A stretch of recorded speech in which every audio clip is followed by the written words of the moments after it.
Imagine stepping onto a stage, the spotlight hits you, and you just start playing a role. Only, well, the play doesn't actually end in 2 hours. You never get to go back to the dressing room and just drop character. Right, yeah, that sounds completely exhausting. Exactly.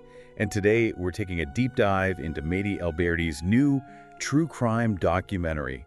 It's called A Child of My Own, and it looks at a real-world version of that exact scenario. Our mission today is to, understand this tragedy for beginners and then explore the really fascinating narrative choices Alberdi makes to pull us into that deception. Yeah, and Alberdi herself describes this as a case where reality is just, well, it's stranger than fiction.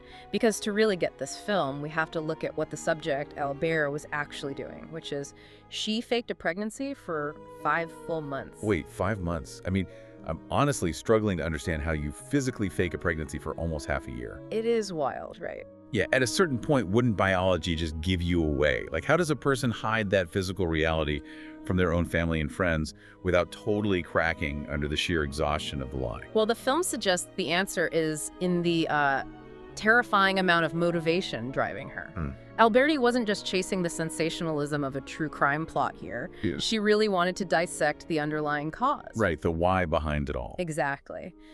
In Mexican and broader Latin American societies, which Alberdi explicitly points out are highly macho, there are these rigid, unspoken rules for what makes a good woman. And motherhood is often pushed as this ultimate validation of a woman's worth. So the desperation to fulfill that specific cultural expectation just completely overrode her reality. Yeah, totally. It brings up what Alberdi calls the cultural unconscious. These societal rules are so deeply ingrained in the background of our lives that we don't even see them as external pressures anymore. We just internalize them. Right. We internalize them so much that failing to meet them just feels like a personal moral failure.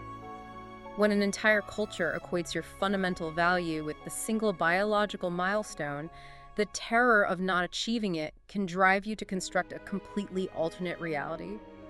Ailes' fake pregnancy wasn't just a simple deception. It was a survival tactic. Yes, exactly. A desperate survival tactic within a psychological framework that gave her, frankly, no other options. Wow. And, for everyone listening, it really makes you consider how many of your own daily actions are driven by invisible societal pressures that you've just entirely normalized. Oh, absolutely. And to capture a psychological state like that on film, well, a standard true crime procedural wouldn't really work. Yeah, you can't just have traditional talking heads sitting there explaining that she felt pressured. No, exactly. Alberdi realized that to make the audience actually understand the weight of this lie, she couldn't just hand us the objective facts up front. So instead, she structures the first part of the documentary to completely mirror Ailes' illusion. Okay, how does she do that? Well, you are immersed in what Alberdi calls the fairy tale. The film just presents Ailes' entirely subjective vision of reality. It is the exact, curated story she initially fed to the filmmaker, and you're just living inside her constructed truth, isolated from outside perspectives. Oh, that was so interesting. It reminds me of, the mechanics of a lucid dream. Oh, how so? Well, while you're in the dream, the surreal logic makes total sense to you. You just accept the fairy tale. But then your alarm goes off, the harsh physics of the real world rush back in, and it's physically disorienting. Yes, and the documentary does something really similar structurally. It deliberately crashes into reality as a violent stylistic shift. So it just snaps out of the fairy tale. Exactly. Alberdi suddenly abandons that subjective view and switches to a classical documentary style. So the audience is abruptly hit with outside voices, traditional interviews, and objective archival footage. So the isolated bubble of her perspective is just completely shattered by external facts. Right, which creates this visceral reaction for you as a viewer. You aren't just watching a timeline of a deception on a screen. You're actually experiencing the exact disorientation the filmmaker felt when the actual truth finally broke through Ailes' story. Yes, by pulling the narrative rug out from under us, the film forces the audience to feel the heavy, jarring collapse of that illusion. That is a brilliant narrative choice. And I understand Ailes actually loves the final film. She does, yeah. She has seen the finished film and fully supports it. She recognizes the documentary's importance in exposing the intensity of those social pressures. Pressures that, according to Alberdi, don't just vanish even if you do meet the criteria. No, they really don't. Alberdi noted that while touring with the film, she saw how these expectations just evolve.